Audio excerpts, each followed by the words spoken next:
Good morning, it's Friday the 1st of November. It's Friday, I have a day off today. I have every Friday off, which is really nice.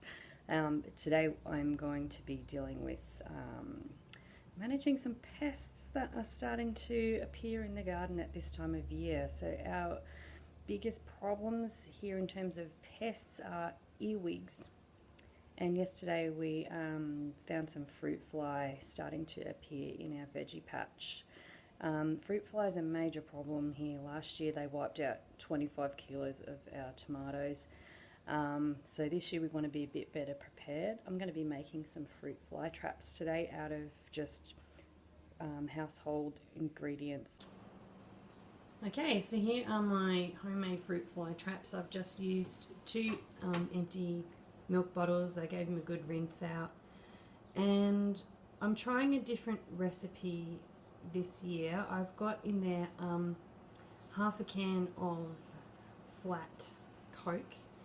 I've got about half a cup in each one of apple cider vinegar and a teaspoon of Vegemite, and then I've just diluted it with a little bit of water, and at the top I've punched some small holes in the top, just 3 in each one, just with a pen, because last time I think I made the holes too big and we had bees and spiders and moths and all sorts of things getting in there, but I'm hoping that with the smaller holes they'll be big enough for the fruit fly to get in, but hopefully not the other things that we want in our garden. So I've just hung the fruit fly trap in the mandarin tree and one over in the lemon tree, and I'll check back on them in a couple of days to see if we've caught anything.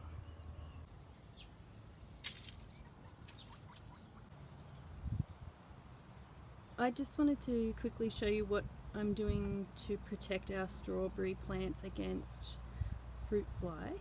We didn't have strawberries last year. This is the first time I've sort of had a decent go at growing them, and we've got quite a few berries that are going to be ripe in the next couple of weeks or so, and we've also got in here some old lettuces. We'll use those up in the next couple of days. But what I've done is I've set up these polypipe arches just on some steel rods like that, and threaded the pipe over the edges of the rods, and then I'm going to put a netting over the top of the whole lot, and the net is just some curtains that I bought from the op shop, and I've stitched them together to make a great big bag. Cost about $3 to make, and last year it worked really well keeping the fruit fly off the tomatoes, so we'll give it a go. So that's it, all done. And I've just, I've got the net being held in place with a couple of flat bricks around the edges. So hopefully that'll keep the fruit fly off our strawberries over the next few weeks. The other pest problem we have is earwigs. So earwigs are a nocturnal insect that like sort of dark, moist, cool conditions. So they love to live in mulch around your plants, and they love to eat the veggies and the leaves of the fruit trees and plants that we have in our garden, and they are decimating our potatoes at the moment. All the tops of our potatoes here have been chomped by earwigs, and we put a trap right down in here that's got oil and soy sauce, and it's got a few earwigs in there, but not as many as we would like. I'm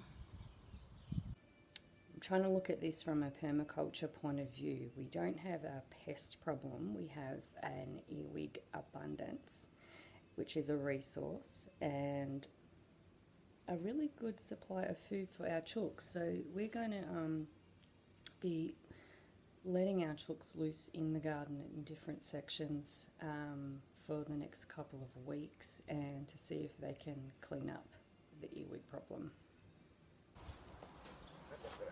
Bernie is just creating a barrier around one of our big garden beds. We're going to let the chooks loose into there for a bit to clear up the last of the plants that are finished and hopefully take care of the earwig population. The chook barrier has been finished and Bernie's cut a little gate in the fence for them. So we're just waiting now for them to come through. Come on, girls! Chook, chook, chook, chook!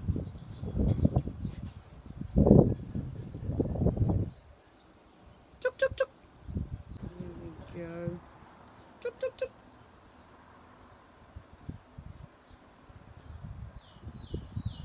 This is your new chicken wonderland.